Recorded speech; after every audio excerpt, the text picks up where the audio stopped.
With all the advantages that digital DJing provides, technology also creates more possible points of failure in the middle of your DJ set. From your computer, to your DJ software, to an audio interface or controller, all of them are prone to issues and can put you in an emergency situation.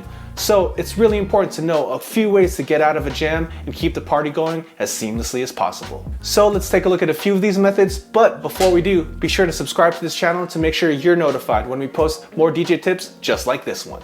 So the first solution, say you ran into an issue with your controller, is to carry a secondary controller that fits in your DJ bag, much like this one.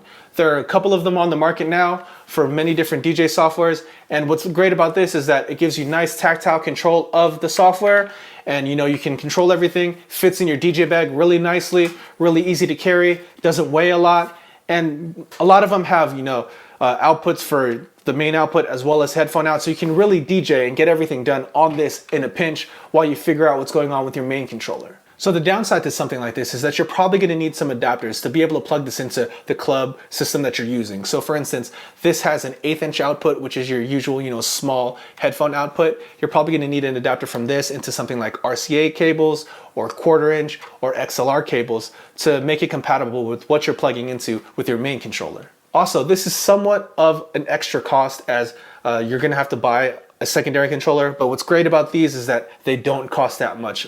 Many of them are under $100, which makes it really affordable and really easy to pick up and just carry as a nice backup in your bag. Now, a second method is to use your DJ software choice in standalone or practice mode. Now, most DJ softwares have these available, such as Serato DJ has a practice mode that allows for 2 decks, Rekordbox does the same thing where you can practice using 2 decks, and Traktor Pro has 2 decks available at all times, same thing with Virtual DJ. I like this method because you can use whatever DJ software you're already using if you run into issues with your controller or audio interface, and it doesn't require any extra hardware purchases. You'll probably just need a cable like this, an aux cable or RCA to 1/8 inch adapter. So what I would do is plug this into the headphone output of your laptop, then plug this into the spare channel of whatever DJ mixer you're using or PA system that you're using, and you can go right away. The one thing that you might have to keep in mind is that you might have to go into your DJ software settings and switch the output from whatever audio interface that was running previously to the output that's on the computer, but that's very quick and very easy. Just takes a little bit of practice, and you just have to know where those settings are.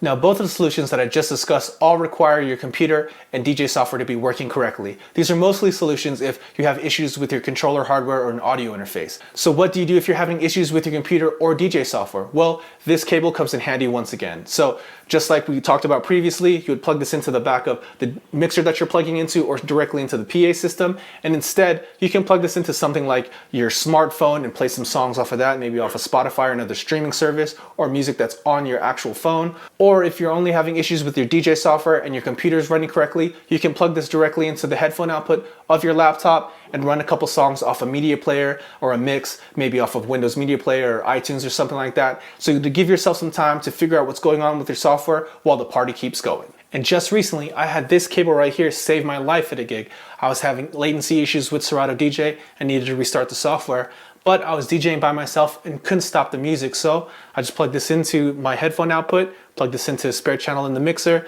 got iTunes fired up, and since I could see the tempo of all my music in iTunes, it made it really easy to go ahead and find the song that was similar in BPM, get it mixed in, switch over using this cable, and then figure out what was going on with my software, get it restarted, get everything booted up, find a song, same tempo, mix that in, and just unplug this, and I was good to go once again. In the end, although technology might provide more possible points of failure while you're DJing, it also provides a couple really cool solutions that are just as easy to set up, just with a little bit of practice. So make sure you have a way to get out of a jam if you have issues with your computer or your DJ hardware, and just, practice with it just a little bit. Make sure you know how to use this stuff and not just carry it in your bag. So I hope you found this DJ tips and tricks video useful. Now we send it back to you. How do you get out of an emergency situation if your computer or DJ hardware runs into some issues? Go ahead and leave that down in the comments below. We'd love to hear what you guys have to say. And remember to like, share, and subscribe. Now get good, get out there, and make the moments.